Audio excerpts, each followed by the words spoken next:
Well, it's a sad old day, but after 6 months, it's time to return our Genesis G70 long-termer. So in this video, we're going to share the good and the not so good of what this rear drive twin turbo V6 is all about. The Genesis G70 has been on sale in Australia for about 12 months, and for 6 of those has been a member of the carsales long-term fleet. We've driven thousands of kilometres in that time and even put the G70 up against some established company, where it held itself remarkably well.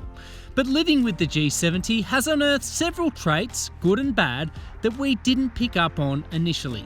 So first, the good.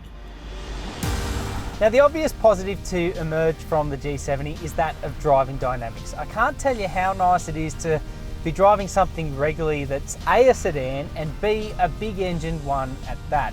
Performance from the 3.3 litre twin turbo V6 is simply effortless, be it from trundling down to the shops or the occasional back road. But I've equally been enamoured at the ride and refinement of the G70. It does a really nice job of straddling performance and comfort duties, especially as a day-to-day vehicle. So hats off to engineers there. Officially, the G70's 3.3 litre twin turbo V6 makes 272 kilowatts and 530 newton metres, good enough for a 0 to 100 time of 4.7 seconds. But what the stat sheet doesn't speak to is the car's middling acceleration. It is explosive out of the blocks and between gears. The other surprising feature, relatively speaking, is fuel efficiency. After 6,000 kilometres, the magic fuel consumption figure that we arrived at was an average of 9.1 litres per 100 Ks.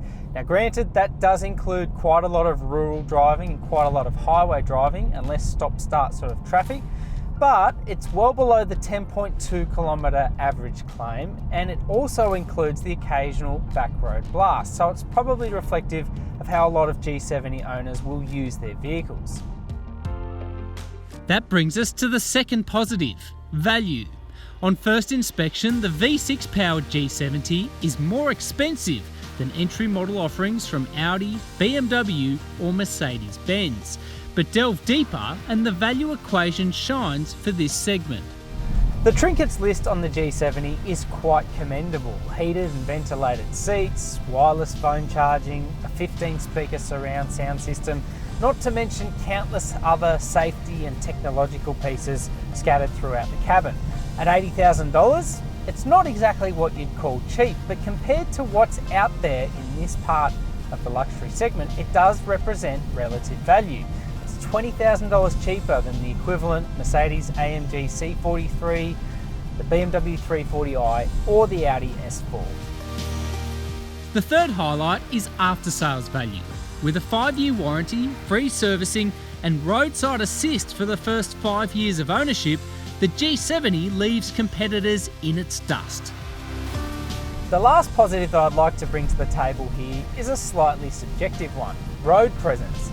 I've got to tell you, after 6 months at the wheel of the G70, I haven't been in anything else in this segment that turns heads quite like this. That may be because it's relatively foreign on our roads, but it could also be because it looks good. Unfortunately, it's not all positive news for the G70. Our cons list starts with what's inside. The overarching disappointment with the G70 is interior space, particularly for the rear seat. There's limited toe room, limited headroom, and to a lesser degree, limited knee room. I've got the seat in front set to my height, so 5'9". I've still got a few spare inches free in the back seat. There's also allocation for ISOFIX child attachment points in the rear seat. As you can see, I've got one handy at the moment, but again, things aren't probably as good as they could be. If you're sitting in this seat, you can expect a few toddler kicks in the back.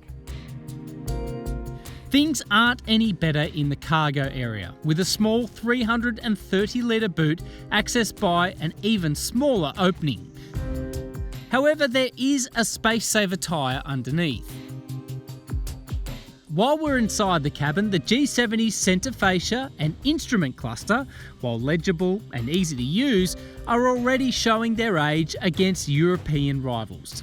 Some of the interior finishes feel a little cheap too. But with that said, there were no squeaks, rattles or vibrations to emerge through our 6-month loan, and the materials have worn well in the face of constant use. Dynamically, there are very few surprises. Being a sports sedan, the ride has a firm edge and the fuel bill will spike if you make the most of the V6 engine. Otherwise, the windscreen is a little narrow, and from the driver's seat, the biggest complaint is sound, or lack thereof.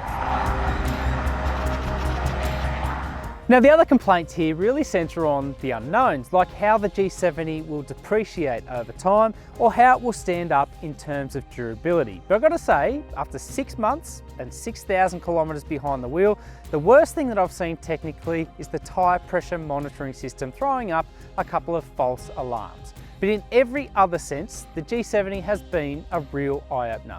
As the first brand new Genesis model in Australia, this one leaves a positive impression.